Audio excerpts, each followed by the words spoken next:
Hello everyone, good morning to all. Welcome back to my channel. I am Pooja और आज हम discuss करेंगे 24 अप्रैल के करंट अफेयर्स। और आज एक बहुत खास दिन है। क्यों? क्योंकि आज हम पंचायती राज दिवस सेलिब्रेट करते हैं।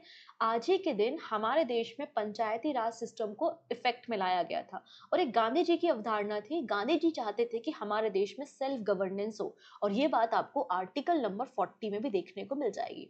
तो आज के वीडियो की शुरुआत सबसे पहले हम इम्पोर्टेंट डे से करेंगे। इंपॉर्टेंट डे के बाद जो भी इंपॉर्टेंट पर्सन है न्यूज में उनके ऊपर डिस्कशन करने वाले हैं हम। इसके बाद एक बहुत इंपॉर्टेंट सिप्री की रिपोर्ट पे बात करेंगे। फिर आपको साइंस एंड टेक की कुछ न्यूज मिलेंगी और हमारी नेशनल न्यूज भी हम कवर करेंगे। इसके अलावा इंटरनेशनल न्यूज है हमारे पास, जो डिफरेंट एमओयू साइन हुए हैं वो देखेंगे। और आज वीडियो के एंड में ना बहुत ही सारे एमसीक्यू हैं, उनको हम देखेंगे। और दो क्वेश्चन है, क्वेश्चन ऑफ द डे। उन दोनों क्वेश्चंस के आंसर आप हमें कमेंट सेक्शन में दे पाएंगे। क्लियर है? सही आंसर भी मैं आपको वहीं पर रिप्लाई कर दूंगी। तो आज काफी कुछ नया सीखने को है, काफी कुछ नया डिस्कस करने को है। तो आइए स्टार्ट करते हैं आज का वीडियो।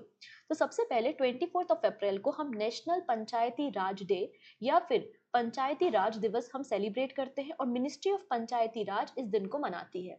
हर साल हम 24 अप्रैल को इस दिन को मनाते हैं। क्यों? क्योंकि हमारे देश में जो 73rd नंबर का कॉन्स्टिट्यूशनल अमेंडमेंट एक्ट हुआ था 1992 में, जो कि फोर्स में आया 1993 में, और वो दिन कौन सा था? 24 अप्रैल का था। इसलिए सिंस 2010 से हम इस इंपॉर्टेंट डे को सेलिब्रेट करते हैं। ठीक है, हमारे देश में पंचायती राज होना चाहिए, सेल्फ गवर्नेंस होनी चाहिए, ये बात हमारे कॉन्स्टिट्यूशन के आर्टिकल 40 में मिल जाएगी। और आर्टिकल 40 जो है वो हमारे डीपीएसपी का एक पार्ट आपको देखने को मिलेगा। ठीक है, इसके अलावा जो पंचायतें होती हैं उनके पास कुछ अधिकार होते हैं कि कौन से वो टैक्स ले सकती हैं, कौन से वो कानून बना सकती हैं। तो वो सारी इंफॉर्मेशन हमारे कॉन्स्टिट्यूशन के आर्टिकल नंबर 246 में आपको देखने को मिल जाएगी। कुछ और साइलेंट फीचर्स हम देखते हैं अबाउट द पंचायती राज। ठीक है, तो हमारे देश में जो 73rd नंबर का कॉन्स्टिट्यूशनल अमेंडमेंट किया गया था उसके बाद हमारे कॉन्स्टिट्यूशन में एक पार्ट आता है, पार्ट नंबर 9, और वहां पे पंचायतों के बारे में बात की गई। हमारे देश में जो पंचायती सिस्टम है वो 3 टियर का है, मतलब 3 स्तंभों में है, 3 पार्ट्स में है। सबसे नीचे होता है आपका ग्राम पंचायत जो विलेजेस में होती है। ग्राम पंचायत के बाद होती है आपकी ब्लॉक ब्लॉक लेवल, और ब्लॉक लेवल के बाद आपको डिस्ट्रिक्ट लेवल या जिला लेवल देखने को मिलेगा। इस तरीके से हमने जो अपनी पावर होती है उनका डिस्ट्रीब्यूशन किया है, या डिसेंट्रलाइजेशन ऑफ पावर हमको देखने को मिलेगा। ये जो ग्राम पंचायत होती है विलेज में, जिनको हम ग्राम सभा भी बोलते हैं, उसमें जितने भी रजिस्टर्ड मेंबर होते हैं उस पर्टिकुलर विलेज के, उस गांव के सभी रजिस्टर्ड मेंबर इस ग्राम सभा का पार्ट होते हैं। ठीक है, यहाँ पर जो सीट होती है बेसिकली आप देखेंगे 3 टियर का सिस्टम आपको पंचायतों में देखने को मिलेगा, लेकिन ये सभी राज्यों में नहीं है। ऐसे राज्य जिनकी पॉपुलेशन 20 लाख से ज्यादा है, ऐसे राज्य जिनकी पॉपुलेशन 20 लाख से ज्यादा है, उन्हीं राज्यों में आपको 3 टियर सिस्टम पंचायतों का देखने को मिल जाएगा अंडर द आर्टिकल 243 बी। किस आर्टिकल में लिखा है? ये आर्टिकल 243 बी में लिखा है। डायरेक्ट इलेक्शन से ये सीट्स फिल होती हैं under the article 243 C sub clause 2। अब यहाँ पे ये क्वेश्चन एसएससी जीडी का क्वेश्चन है। चलिए इस क्वेश्चन का आंसर देने की कोशिश कीजिए। Which of the following committee are related to the Panchayati Raj? Panchayati Raj एक बहुत इंपॉर्टेंट टॉपिक है। अगर आप स्टेट एग्जाम की तैयारी कर रहे हैं तो आप लोग इसको मान के चलिए, वेरी इंपॉर्टेंट टॉपिक होता है। हर बार यहाँ से क्वेश्चन बनता है, और ये तो एसएससी जीडी का क्वेश्चन है जो आपको स्क्रीन में दिख रहा है। Balwant Rai Mehta committee, L M Singhvi committee, Gadgil committee and G V K Rao committee, कौन सी कमेटी है जो पंचायतों से रिलेटेड है? तो आंसर हो जाएगा 1, 2, 3 एंड 4, मतलब सभी की सभी कमेटी आपको पंचायतों से रिलेटेड देखने को मिल जाएंगी। तो आप यहाँ पे कुछ कमिटीज के बारे में याद रखिएगा, इनका रिलेशन पंचायती राज्य सिस्टम से है। डन। चलिए अब बात करते हैं कुछ इंपॉर्टेंट पर्सन जो न्यूज में है। और पहली पर्सन जो बहुत इंपॉर्टेंट है, इनका नाम है नेमा खातून। ठीक है, ये फर्स्ट वीमेन वाइस चांसलर बन गई हैं अलीगढ़ मुस्लिम यूनिवर्सिटी की। तो अलीगढ़ मुस्लिम यूनिवर्सिटी की पहली वीमेन वाइस चांसलर कौन बनी है? प्रोफेसर नेमा खातून बनी है। और मिनिस्ट्री ऑफ एजुकेशन ने इनकी अपॉइंटमेंट की है। कहां पर? अलीगढ़ मुस्लिम यूनिवर्सिटी में। ठीक है, इनका टेन्योर 5 साल के लिए रहेगा, या फिर 70 ईयर्स या 70 साल, जो भी पहले हो जाए, 5 ईयर या फिर 70 year, which ever is earlier. ठीक है, अलीगढ़ मुस्लिम यूनिवर्सिटी को सेटअप किया गया था 92 में, सॉरी 1920 में, 1920 में, under the Aligarh Muslim university act. तो अलीगढ़ मुस्लिम यूनिवर्सिटी एक्ट से अलीगढ़ मुस्लिम यूनिवर्सिटी को 1920 में सेटअप किया गया था, लेकिन इसकी जो ब्रांचेस हैं या इसका जो हिस्ट्री है वो बहुत पीछे से है। आप लोग हमेशा हिस्ट्री में पढ़ते हैं सर सैयद अहमद खां के बारे में, तो सर सैयद अहमद खां ने ही एंग्लो ओरिएंटल कॉलेज को सेटअप किया था 7 जनवरी 1877 में। इसको ही तो आज हम अलीगढ़ मुस्लिम यूनिवर्सिटी के नाम से जानते हैं। तो ये बहुत इंपॉर्टेंट पर्सन है, इनका नाम आपको याद रखना है। ठीक है, अगले जो पर्सन न्यूज में है वो भी बहुत इंपॉर्टेंट है। ठीक है, क्योंकि ये अर्जुन अवार्डी हैं, 2007 में इनको अर्जुन अवार्ड दिया गया था। हम बात कर रहे हैं सौरभ घोषाल के बारे में। डायरेक्टली क्वेश्चन बनेगा कि सौरभ घोषाल जो रिसेंटली न्यूज में है वो किस स्पोर्ट से एसोसिएटेड है, तो आंसर हो जाएगा ये प्रोफेशनल स्क्वॉश खेलते हैं और इन्होंने रिसेंटली रिटायरमेंट अनाउंस कर दिया है। ठीक है, जब ये जूनियर कैटेगरी में थे तो ये वर्ल्ड नंबर 1, मतलब इंडिया के पहले प्लेयर बने थे जो जूनियर वर्ल्ड नंबर 1 कैटेगरी में आए थे 2004 में।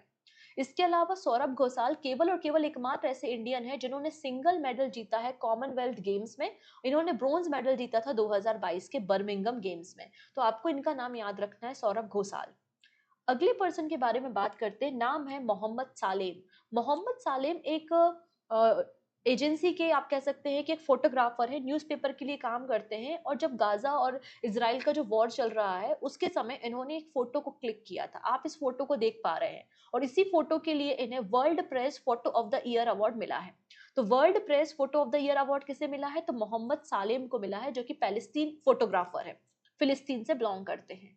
अगले पर्सन है रतन टाटा जी। ठीक है, तो Ratan Tata receive prestigious KISS humanitarian award 2021। तो 2021 के लिए KIS ह्यूमैनिटेरियन अवार्ड किसे दिया है, एक यहाँ पे सेरेमनी की गई थी मुंबई महाराष्ट्र में, वहां पे रतन टाटा जी को ये अवार्ड दिया है। इनके फिलैंथ्रोपी वर्क मतलब इनके परोपकारी कामों के लिए दिया गया है। इस अवार्ड की शुरुआत 2008 में की गई थी और अवार्ड की शुरुआत अच्युता समंता नाम के एक ग्रुप ने की है। ठीक है, इसके अलावा फर्दर हम डिस्कशन करें, मैं आपको पीडीएफ के बारे में बताना चाहती हूँ। तो पीडीएफ के लिए आप ये टेलीग्राम चैनल ज्वाइन कर लीजिएगा, पूजा जैन CA 247, और यहाँ से आप फ्री ऑफ कॉस्ट पीडीएफ को डाउनलोड कर सकते हैं, मंथली भी, वीकली भी एंड डेली करंट अफेयर्स भी। इसके अलावा मैंने एक सीरीज स्टार्ट की थी जहां पर मैं SSC के PYQ डिस्कस कर रही थी, सभी शिफ्टों में आए हुए साइंस के। तो मैंने SSC 2022 में जो भी क्वेश्चन SSC साइंस में बने हुए हैं वो मैंने डिस्कस किए हैं। इसका पार्ट 2 मैंने कल ही अपलोड किया है, अगर आपने नहीं देखा है तो प्लेलिस्ट में जाके देख लीजिएगा। आपको आने वाले एग्जाम में, specially in railway exam, CPO exam, आपको बहुत मदद मिलेगी क्योंकि काफी अच्छे लेवल के क्वेश्चन है। उनमें से एक भी क्वेश्चन मैंने फ्रेम नहीं किया, जो सारे के सारे क्वेश्चन PYQs हैं, आए हुए हैं, वही यहाँ वहां पर हमने एक्सप्लेनेशन के साथ डिस्कस किए हैं। ओके, चलिए अब बात कर लेते हैं सिप्री की रिपोर्ट पे। तो सिप्री का फुल फॉर्म क्या होता है, सिप्री, सिप्री का मतलब है Stockholm International Peace Research Institute. इसका हेड ऑफिस आपको स्टॉकहोम स्वीडन में देखने को मिल जाएगा। बेसिकली एक थिंक टैंक है, जैसे कि हमारा नीति आयोग है ना थिंक टैंक, वैसे ही सिप्री भी एक थिंक टैंक है।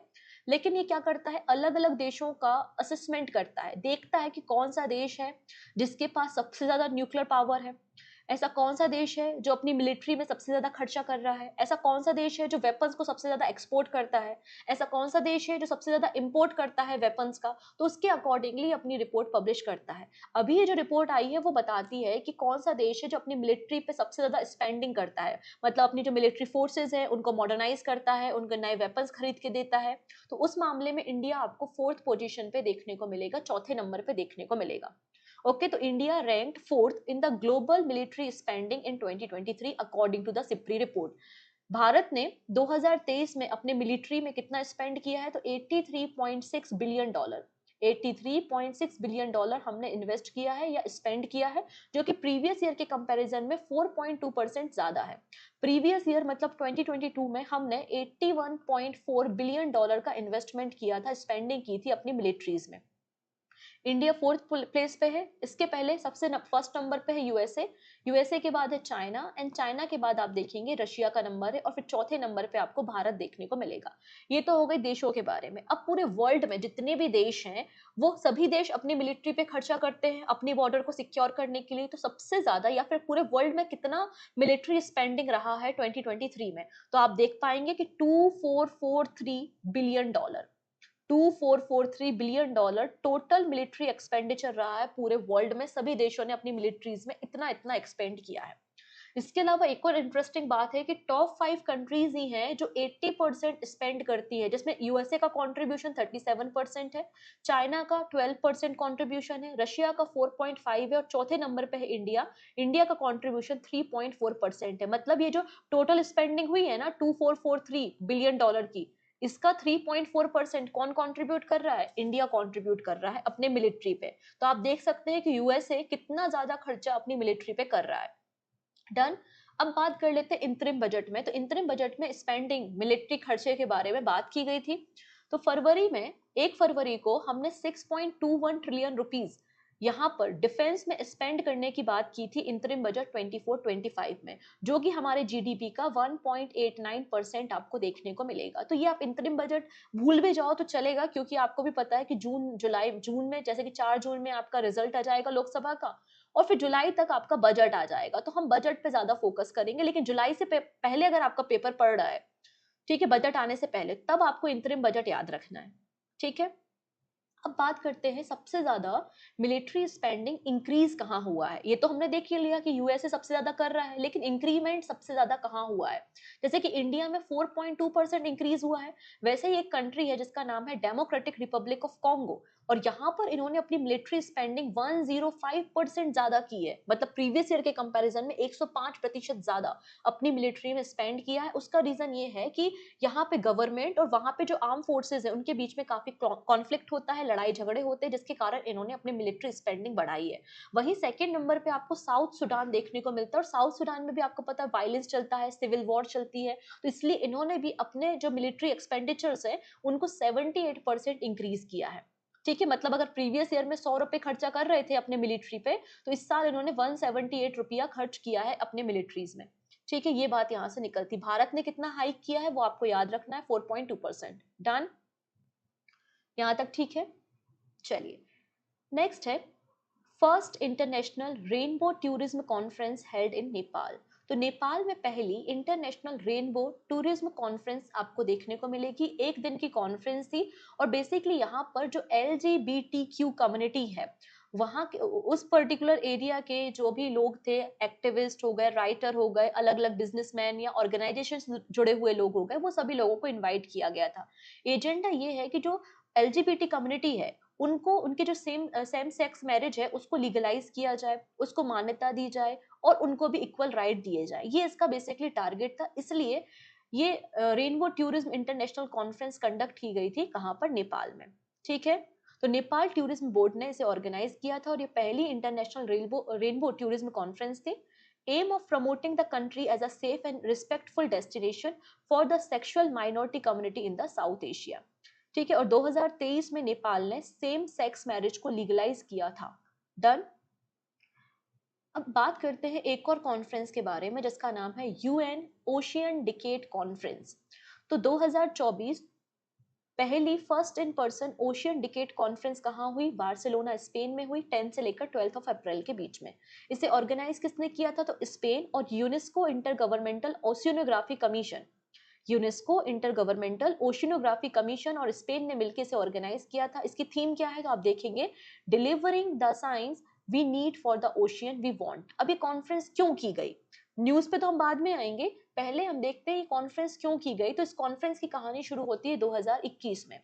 2021 में यूनाइटेड नेशन ने अपने कुछ प्रपोजल रखे थे किस तरीके से हम ओशियन को एक सस्टेनेबल डेवलपमेंट डायरेक्शन में काम कर सकते हैं। और यहाँ पे इनका जो गाइडलाइंस थी वो 2021 से 2030 के लिए थी, जिसमें कहा गया था कि हमें मरीन पॉल्यूशन को कम करना है, इकोसिस्टम को मजबूत करना है, बायोडाइवर्सिटी को प्रोटेक्ट करना है, फिर हमें सस्टेनेबिलिटी फीड करना है ग्लोबल पॉपुलेशन को। यहाँ पे अगली बात की थी कि हमें ओशियन इकोनॉमी को बूस्ट करना है, और किस तरीके से ओशियन बेस्ड सॉल्यूशन हम निकाल सकते हैं फॉर क्लाइमेट चेंज। तो यहाँ पे ऐसे 10-12 एजेंडा थे जिसके लिए यहाँ पे ये पूरा ईयर डिके डिसाइड किया गया है यूनाइटेड नेशन ने। तो कितनी ग्रोथ हुई है उसको देखने के लिए ये पहली conference, first in person conference आपको देखने को मिली स्पेन में। ठीक है। अब यहाँ इस कॉन्फ्रेंस में इंडिया ने कुछ कहा। क्या कहा? इंडिया ने कहा कि हमको region specific ocean observation centre को सेटअप करना चाहिए हमारे डीप सी के इकोसिस्टम को समझने के लिए और प्रॉपर फॉरकास्टिंग करने के लिए।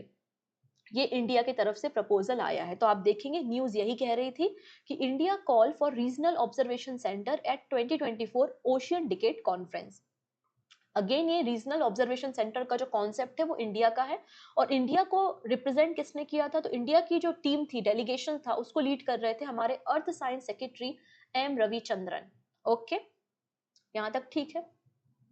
अब देख लीजिए, हमारे देश में एक और बॉडी है विच इज फसाई, इसके बारे में भी आपने सुना होगा। कोई भी फूड प्रोडक्ट लेते हो आप, चाहे वो मैगी लेकर आओ या बिस्किट लेकर आओ, पीछे लिखा होता है फसाई, ठीक है। Food safety and standard authority of India इसे हम कहते हैं। अब इन्होंने नेस्ले के खिलाफ अप्रोप्रिएट एक्शन की बात की है। तो action against the Nestle group फसाई, यूनियन कंज्यूमर अफेयर्स मिनिस्ट्री ने रिसेंटली फसाई को इंस्ट्रक्शंस दिए थे कि आप appropriate action low against the Nestle group. क्यों? क्योंकि ये जो नेस्ले के प्रोडक्ट है, जो आपके सेरेलेक्स वगैरह आते हैं बच्चों के लिए, उसमें हाई परसेंटेज या हाई कंटेंट शुगर का है।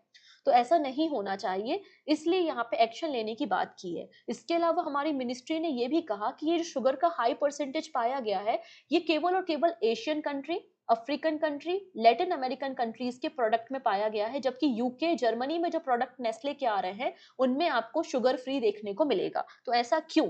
इसके खिलाफ एक्शन लेना चाहिए। तो ये बात यहाँ पर हमारे मिनिस्ट्री ने फसाई को कही है एक्शन लेने के लिए। तो फसाई के बारे में बात करते हैं कि फसाई आपका एक स्टैच्यूटरी बॉडी है। स्टैच्यूटरी बॉडी क्यों है? क्योंकि हमारे पार्लियामेंट ने एक एक्ट पास किया था which is food safety and standard act 2006, जिसके बाद food safety and standard authority of India मतलब फसाई का फॉर्मेशन हुआ था। ये जो बॉडी है ये ministry of health and family welfare के अंदर काम करती है, और हेडक्वार्टर इसका न्यू दिल्ली में आपको मिल जाएगा। काम क्या करती है? काम ये करती है कि जो हमारे फूड प्रोडक्ट है उनकी सेफ्टी इंश्योर करना, उनके लिए गाइडलाइंस और स्टैंडर्ड डिफाइन करने का काम करती है। कोई नया बिजनेस है उसको लाइसेंस प्रोवाइड करना है जो कि फूड रिलेटेड है, उनको सर्टिफिकेशन प्रोवाइड करने का काम है। इसके अलावा फूड टेस्टिंग के लिए लेबोरेटरीज बनाना, उनको मॉनिटर करना, पॉलिसी बनाने का काम, ये सारे काम बेसिकली कौन करता है? फसाई का काम है। ठीक है, चलिए अब बात करते हैं एक और नेशनल लेवल के ऑर्गेनाइजेशन के बारे में जिसका नाम है NOTTO। ये नाटो नहीं है, ये नोटो है, ठीक है। NOTTO। अब ये ऑर्गेनाइजेशन क्या है पहले हम वो जानेंगे, फिर बाद में अपनी न्यूज पे डिस्कशन करेंगे। National organ and tissue transplant organisation इसका फुल फॉर्म है। ये एक नेशनल लेवल का ऑर्गेनाइजेशन है जिसको ministry of health and family welfare ने सेटअप किया था। ठीक है, ये नेटवर्क क्या करता है? बेसिकली ये जो ऑर्गेनाइजेशन है वो ऑर्गन्स एंड टिश्यूज को डिस्ट्रीब्यूट करना, उनको प्रोक्योर करना, कौन डोनेटर है, कौन रिसिप्टर है, उनके इंफॉर्मेशन को रखना, ये सारा काम बेसिकली ये बॉडी करती है। ठीक है, अब कौन पर्सन है जो डोनेट कर रहा है अपने ऑर्गन और कौन है जो ऑर्गन्स को रिसीव कर रहा है, इसका एक डेटाबेस होना चाहिए। और हर एक डोनर के लिए और हर एक रिसिप्टर के लिए आपके पास एक आईडी होनी चाहिए, यूनिक आईडी। यही बात यहाँ पर कही गई है। क्या कहा है? All cases of organ transplant will be allocated a unique national organ and tissue transplant organization ID। मतलब जो भी आप ऑर्गन यहाँ पे डोनेट कर रहे हो, ट्रांसप्लांट कर रहे हो, तो हर एक ऑर्गन का एक यूनिक आईडी, जैसे आधार नंबर होता है ना यूनिक, वैसे ही आपको हर एक ऑर्गन का एक यूनिक आईडी होना चाहिए, जो भी डोनर है उसके लिए भी और जो भी रेसिपेंट है उसके लिए भी। जिससे यहाँ पर ये जो कमर्शियल डीलिंग हो रही है, स्पेशली फॉरेन कंट्री में जो फॉरेन सिटीजन है वो कमर्शियली डील करते हैं ऑर्गन्स की, तो वो उनको रोका जा सके, उनको एलिमिनेट किया जा सके। इसलिए यूनियन मिनिस्ट्री ऑफ हेल्थ ने ये फैसला लिया है, हर एक ऑर्गन डोनर और रिसिपेंट जो है उनके पास एक यूनिक आईडी होगी और पूरा डेटाबेस रेडी होगा। और डेटाबेस रेडी कौन करेगा? NOTTO करेगा। यहाँ पे कोई पर्सन है जिसकी डेथ हो गई है तो वो तो यहाँ पर पहले से ही रजिस्ट्रेशन हो जाएगा उसके ऑर्गन्स का, लेकिन कोई लिविंग पर्सन है और वो अपने ऑर्गन को डोनेट करना चाह रहा है तो उसको 48 आवर्स के पहले उनको ये आईडी अलॉट हो जाएगी सर्जरी से पहले। ये बात यहाँ पर कही गई है। ठीक है, और ये आईडी कौन जनरेट करेगा? तो आंसर हो जाएगा NOTTO की वेबसाइट पे जाके इस आईडी को जनरेट करेंगे हॉस्पिटल्स। चलिए बात करते हैं साइंस एंड टेक की न्यूज़ पे। रिसेंटली माइक्रोसॉफ्ट ने लॉन्च किया है एक AI बेस्ड सॉफ्टवेयर जिसका नाम है VASA1। ये सॉफ्टवेयर क्या करता है? आपके जो भी स्टिल फोटोज है या फोटोग्राफ्स है उनको डिफरेंट डिफरेंट इमोशंस के साथ, अलग अलग फेशियल एक्सप्रेशन के साथ और ऑडियो के साथ एक कन्वर्ट कर सकता है। तो turn photos to hyper realistic talking faces में से कन्वर्ट किया जा सकता है। फॉर एग्जांपल ये पिक्चर्स आप देख रहे हैं, ये मोनालिसा की पिक्चर है और इनके अलग अलग आपको फेशियल एक्सप्रेशंस देखने को मिल रहे हैं। तो बेसिकली ये जो सॉफ्टवेयर रेडी किया गया है वो यही काम करता है। सो Microsoft research Asia's AI team has introduce VASA1। ये एक इनोवेटिव एआई एप्लीकेशन है जो रिसेंटली तैयार किया गया है। बेसिकली जो आप गेम्स खेलते हैं उसमें जो अवतार होते हैं, तो अवतार को और भी ज्यादा अच्छे तरीके से, बेहतर तरीके से रिप्रेजेंट करने के लिए ये काम किया गया है। नेक्स्ट है Rashtriya Raksha university sign MOU with French Starburst Aerospace. देखिएगा, राष्ट्रीय रक्षा यूनिवर्सिटी और फ्रेंच स्टारबर्स्ट एरोस्पेस के बीच में एक मेमोरेंडम ऑफ अंडरस्टैंडिंग मतलब एक एग्रीमेंट साइन हुआ है और दोनों मिलके एरोस्पेस, डिफेंस और सिक्योरिटी के फील्ड में नया इनोवेशन करेंगे, एडवांस इनोवेशन करेंगे। अब इनोवेशन अगर आप करोगे तो आपको इनोवेशन करने के लिए फंड की जरूरत होगी, तो यहाँ पर एक वेंचर फंड भी रेडी किया जाएगा, वेंचर कैपिटल फंड, और इस फंड में आपको 100 मिलियन यूरोस देखने को मिल जाएंगे। और इस फंड का इस्तेमाल एरोस्पेस, डिफेंस और सिक्योरिटी में नया इनोवेशन करने के लिए किया जाएगा। इसके अलावा ये एग्रीमेंट ये भी कहता है कि भारत में जो स्टार्टअप्स हैं और उनके जो प्रोडक्ट है उनको एक्सपोर्ट करने का भी काम यहाँ पर किया जाएगा। तो Indian startup will receive export promotion support to explore international market, जिससे उनकी ग्लोबल रीच भी इंक्रीज होगी। इसलिए यहाँ पे फ्रांस के साथ ये एग्रीमेंट साइन किया गया है। डन। अब बात करते हैं इंटरनेशनल न्यूज में, अगला जो कंट्री है उसका नाम है कुवैत। तो first ever Hindi radio broadcast start in Kuwait. पहली बार हिंदी भाषा में रेडियो ब्रॉडकास्टिंग की जाएगी कुवैत में। कहां पर? यहाँ पे देखिए, इंडियन एम्बेसी इन कुवैत। यहाँ पे इन्होंने अनाउंस किया है कि पहली बार हिंदी रेडियो ब्रॉडकास्टिंग करेंगे कुवैत में, और पहली बार हिंदी भाषा में आपको प्रोग्राम देखने को मिल जाएगा, जिससे दोनों देशों के बीच के जो बायलैटरल रिलेशन है वो और भी ज्यादा स्ट्रॉन्ग होंगे। और संडे में ये प्रोग्राम अवेलेबल होगा FM 93.3 और AM 96.3 पे। यहाँ पर इंडियन एम्बेसडर जो कुवैत में है उनका नाम है आदर्श। डन। चलिए, अब जब एमओयूज की बात कर रहे हैं तो हम एक और एमओयू यहाँ पर डिस्कस कर लेते हैं। Which company has signed an MOU with IIT मंडी, मतलब इंडियन इंस्टीट्यूट ऑफ टेक्नोलॉजी मंडी के साथ किस कंपनी ने यहाँ पर एक एग्रीमेंट साइन किया है? किस लिए साइन किया है? In research and technology, product development in the area of semiconductor, quantum technology and drones. Basically ये लोग क्वांटम टेक्नोलॉजी, सेमीकंडक्टर में रिसर्च वर्क करेंगे, नई टेक्नोलॉजीज को डेवलप करेंगे। तो आंसर हो जाएगा BEL। IIT मंडी और BEL भारत इलेक्ट्रॉनिक्स लिमिटेड के बीच में ये एग्रीमेंट देखने को मिलेगा, ऑप्शन डी। अब रिसेंट में जो भी IITs ने जो भी एग्रीमेंट साइन किए हैं उसकी एक छोटी सी लिस्ट है, आप इसे पढ़ लीजिएगा, आने वाले एग्जाम में आपको मदद करेंगे। ये आपकी इंटरनेशनल न्यूज या एमओयू वाले सेगमेंट से कवर होता है। फॉर एग्जांपल, मैंने आपको कुछ दिन पहले ही बताया है कि आर्म फोर्स मेडिकल सर्विस ने पार्टनरशिप की है किसके साथ? IIT कानपुर के साथ, और जो हेल्थ केयर चैलेंजेस हैं हमारे मेडिकल पर्सनल्स के, उनको सॉल्व यहाँ पर किया जाएगा। तो इस तरीके से आप इस सारे एग्रीमेंट्स को पढ़ सकते हैं। अब यहाँ पे एक और एमओयू हम डिस्कस करेंगे। India has signed MOU with which country to enhance collaboration and exchange of expertise in the field of auditing between the two nations. तो ऐसे कौन से दो देश है इंडिया के साथ, मतलब किसने एग्रीमेंट साइन किया है? दोनों अपनी जो एक्सपर्टीज है ऑडिटिंग के मामले में, किस तरीके से हम ऑडिटिंग करते हैं, किस तरीके से और इसे इनहांस कर सकते हैं, इस फील्ड में एक एमओयू साइन हुआ है। तो आंसर हो जाएगा बुल्गारिया।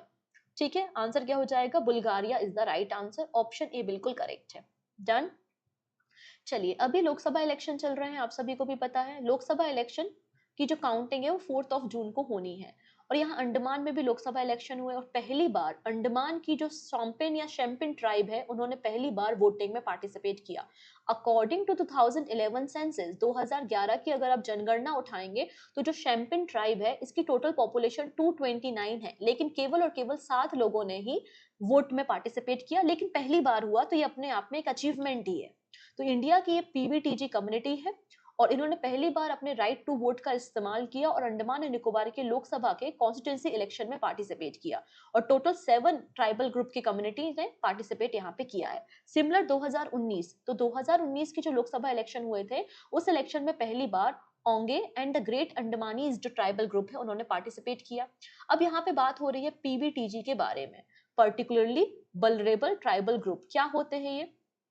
टोटल नंबर ऑफ इनकी काउंटिंग हमारे देश में कितनी है? 75 आपको PBTG कम्युनिटी देखने को मिलेगी। ये वो ग्रुप होते हैं जो सोशली और इकोनॉमिकली बहुत ही ज्यादा बैकवर्ड है, उनके पास कोई भी एडमिनिस्ट्रेटिव सपोर्ट नहीं है, इंफ्रास्ट्रक्चर नहीं है, आज भी पुरानी पद्धति का इस्तेमाल करते हैं खेती करने के लिए, हंटिंग करने का इस्तेमाल करते हैं। इसके अलावा इनकी जो पॉपुलेशन ग्रोथ है या तो वो जीरो है या नेगेटिव में है। तो ऐसे ग्रुप्स को स्पेशल हमें प्रोटेक्शन की जरूरत होती है कि हम उन ट्राइबल कम्युनिटी को प्रोटेक्ट कर सकें, इसलिए इन्हें हम PBTG कम्युनिटी में इंक्लूड करते हैं और अभी 75 आपको ऐसी कम्युनिटीज देखने को मिल जाएंगी। डन। अंत में 2 शॉर्ट न्यूज है, उनको देखेंगे फिर एमसीक्यू डिस्कस करेंगे। 34th 34th शेंग खेलांग फेस्टिवल कंक्लूड इन मेघालय। खासी ट्राइब, मेघालय में आपको पता है गारो खासी जयंतिया ट्राइब रहती है, तो मेघालय की जो खासी ट्राइब है उन्होंने 34वें नंबर का शेंग खिलहांग महोत्सव का आयोजन किया था मेघालय में।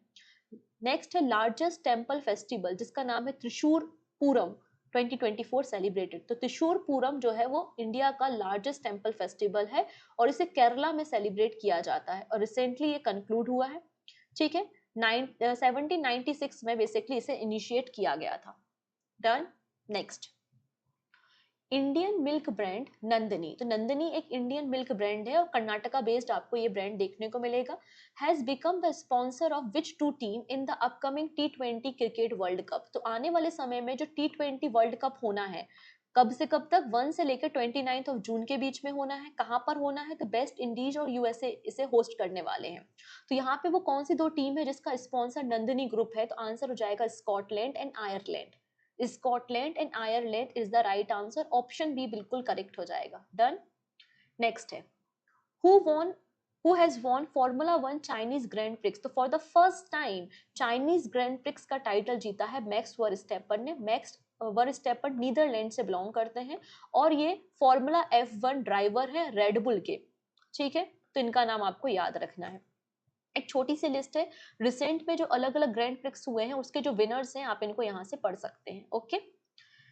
नेक्स्ट है insurance regulatory and development authority, मतलब इरडई। इरडई ने रिसेंटली जो एज लिमिट थी, maximum age limit health insurance को परचेस करने की, उसको रिमूव कर दिया है। तो कोई भी इंडिविजुअल पर्सन अब हेल्थ इंश्योरेंस को परचेस कर सकता है। तो वो एज लिमिट क्या थी, 65 साल थी और उसको हटा दिया गया है by the IRDAI. Answer C. तो insurance regulator IRDAI has removed the age limit of 65 years for the individual buying health insurance policies. Next है Which Indian grandmaster has won the title of candidate chess tournament? तो candidate chess tournament जीतने वाले हमारी country के youngest, in fact पूरे world के जो youngest player बन गए हैं उनका नाम क्या है, डी गुकेश है। Option B is the right answer. Second Indian है आफ्टर विश्वनाथन आनंद। नेक्स्ट है which payment bank has launch eco friendly NCMC enabled debit and prepaid card. कल मैंने आपको एनसीएमसी मतलब नेशनल कॉमन मोबिलिटी कार्ड के बारे में बताया था और यहाँ पर इको फ्रेंडली कार्ड किसने इशू किए हैं, आंसर हो जाएगा एयरटेल पेमेंट बैंक ने किए हैं। दीपक पारेख, इनके बारे में भी हमने बात की थी। दीपक पारेख चेयरमैन थे एचडीएफसी लाइफ इंश्योरेंस के और इन्होंने रेजिग्नेशन दे दिया है। अब इन्हें कौन रिप्लेस कर रहा है, तो नया चेयरमैन बन गए हैं यहाँ पे केकी मिस्त्री। ऑप्शन डी बिल्कुल करेक्ट है। नेक्स्ट है which country's military chief general Francis Ogolla was killed in the helicopter crash recently. याद है जैसे कि हमारे देश के पहले जो सीडीएस थे विपिन रावत जी, उनका भी हेलीकॉप्टर क्रैश में तमिलनाडु के पास डेथ हुई थी। करेक्ट। यहाँ पर पूछा जा रहा है किस देश के मिलिट्री चीफ हैं जिनकी अभी हेलीकॉप्टर क्रैश में डेथ हो गई है, so answer is Kenya. Answer क्या हो जाएगा, Kenya is the right answer, option C. Kenya के कैपिटल नैरोबी आपको देखने को मिल जाएगी। नेक्स्ट है where did PM Narendra Modi inaugurate the Bhagwan Mahavir निर्वाण महोत्सव। 21 अप्रैल को संडे के दिन महावीर जयंती थी। महावीर भगवान को इस दिन निर्वाण की प्राप्ति हुई थी, तो इनका निर्वाण महोत्सव प्राइम मिनिस्टर मोदी जी के द्वारा कहां पर इनॉग्रेट किया गया, तो आंसर हो जाएगा भारत मंडपम में, न्यू दिल्ली में। और ये 2550 भगवान महावीर निर्वाण महोत्सव को भारत मंडपम में सेलिब्रेट किया गया। भगवान महावीर जैन धर्म में 24 नंबर के तीर्थंकर आपको देखने को मिल जाएंगे। ठीक।